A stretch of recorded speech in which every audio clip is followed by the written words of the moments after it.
grind, grind, rind, rind, grill, grill, wheat, wheat, flour, flour,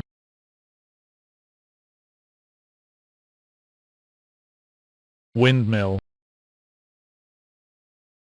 windmill,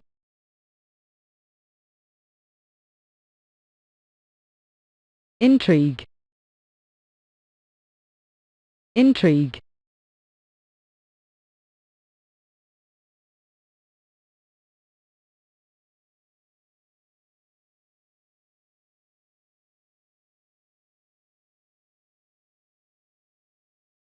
conventional,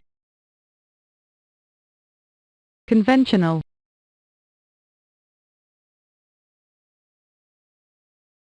scenario, scenario,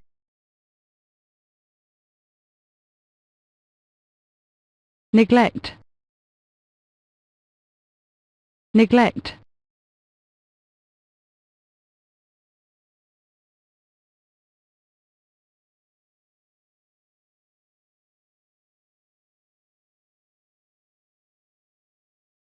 carnivore, carnivore, blade, blade,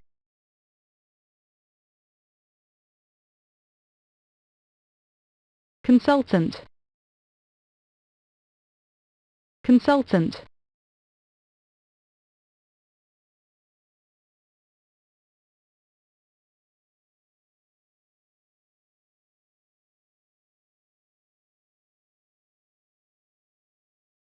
substation, substation,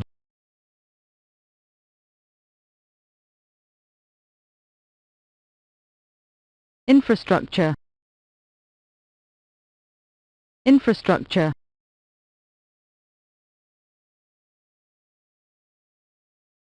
allowance, allowance,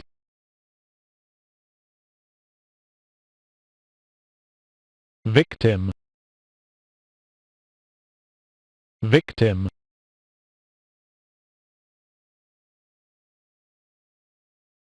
fiberglass, fiberglass,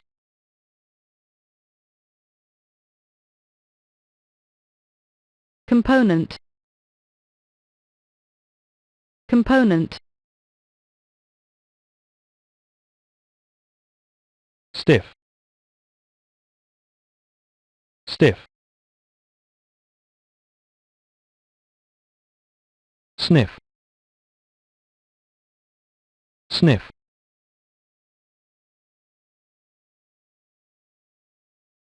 reinforce, reinforce,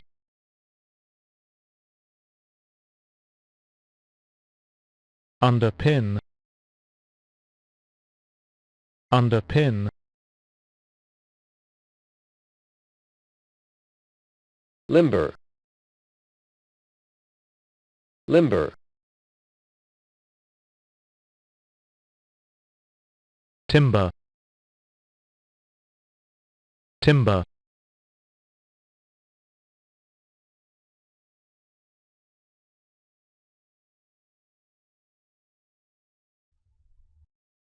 Now, listen carefully and answer questions 21 to 25. OK, Greg. So I finally managed to read the article you submitted, the one about the study of the wind farm in Australia. You did? Great! What did you think of it? Yeah, I was a little confused at first because of the background information you failed to present on the paper. I mean, it's kind of important for you to give some general knowledge before you start actually writing on the main theme. Oh, I was thinking of doing that during the presentation session, but now that you have mentioned it, I could add it to the beginning of the essay. I've done some research on that, to think about the different ways that people use wind. Wind is one of our cleanest and richest sources of power, as well as one of the oldest. Windmills began to be used in ancient Iran back in 7th century BC.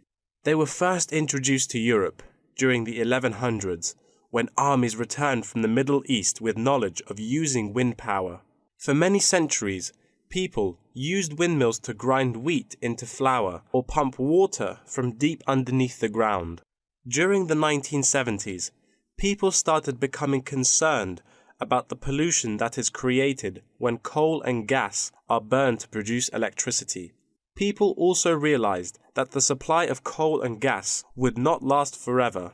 Then, wind was rediscovered and carried out into research for the first time. Greg, why don't you just put all that information together and present that in the introduction part of your essay? Okay, I'll do that.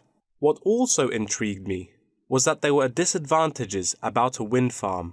You see, all the conventional green scenarios for reducing carbon emissions include a dramatic upscaling in renewable power generated by wind, both on and offshore. However, the environmental impacts of this large-scale industrial deployment, both of turbines and power lines, frequently in relatively natural areas, are often neglected by climate campaigners. For example, wind turbines have the reputation of generating noise as well as electricity. So as more electricity is produced, they can be really noisy. Another thing is that some new turbine blades kill a worrying number of birds, especially large birds like raptors. But there must be a bright side, right? Yeah, of course. According to figures pulled together by consultants of the Intelligent Energy Systems using data from the Australian market operator, wind energy accounted for 50% of demand in the state. That's half of the power source. Besides, this one unexpected outcome really attracts lots of visitors and helps the local tourism. That's good to hear. Before you hear the rest of the talk, you have some time to look at questions 26 to 30. Now, listen and answer questions 26 to 30. Oh, how about the structure? Offshore wind farms consist of a number of connected elements. These include the turbines, foundations, array cables, offshore substation, export cable, and onshore substation and infrastructure. Just a single one of these giant wind turbine blades, produced by manufacturer Siemens, is almost as big as the Airbus A380, the world's largest plane. That's made in Europe. Impressive. Actually, at first, there were protests among residents who claimed themselves to be victims of land loss and noise. Then, policies came out really quick, and then they could get allowance from the government. From then on, things went smoothly. What would happen in extreme weather conditions? I mean, it could be dangerous if hurricanes occur. A motorized operating mechanism enables the device to be switched back on remotely. All versions feature the modular design and share the same complete range of standard accessories, thanks to its very extensive operating temperature range of -25 to 70 Celsius and its strong temperature range of -40 to 70 Celsius. It is ideally suited for use in wind turbines under extreme climatic conditions, though they do have an option to lower the speed of it. Wonderful. Then, what were the fans, or turbine blades, made of? Is it a special kind of metal? No, they were too heavy. Wind turbine blades must be strong, light, and capable of operating for decades without much, if any, maintenance. Fiberglass is one of the main components of many large-scale wind turbine blades. The material is used because it is lightweight, easily shaped, and not too expensive.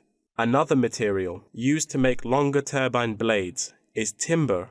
This material is too expensive to use amongst all the blades, but on the longer blades, it's used to help reinforce them because it is stiff and light. That is the end of section 3.